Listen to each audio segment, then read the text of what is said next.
डिगी भांगी 1 लाख टंका लुट। जड़े व्यक्ति डिगी भांगी 1 लाख टंका लुट होइतिबा नै सोनपुर थाना रे अभियोग होइछि।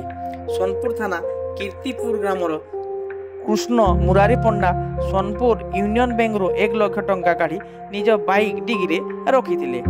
बाइक रास्ता पार्श्व रखी सोनपुर कोइतल निकट में सांगरे थिबा 2 जण शिशुंको सह एक ठेला गाड़ी को जलखिया खाइबा पाई जाइथिले।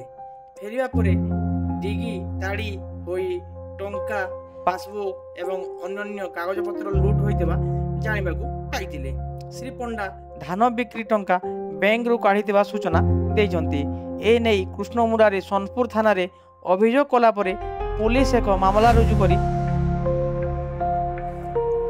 घटनार तदंत करुछि।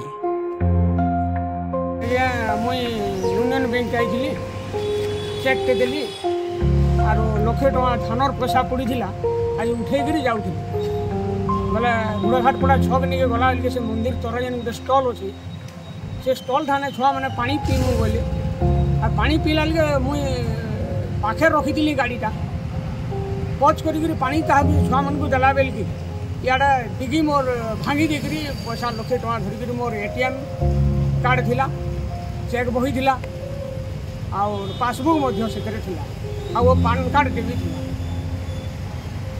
और डिगी धरिक से लक्षे टଙ୍କା पलाला मुई केनता डिगीटा टेकी पच कर देखला बेल से लोक आर नहीं केते बेला चोरीटा हला इरा 12 बजे कांतर पैसा नतरो काना मुई धानर पैसा धान बिक्री पैसा एटा नउथे केनगा हमर घट गाँटा हूँ कीर्तिपुर कृष्ण मुरारी पंडा।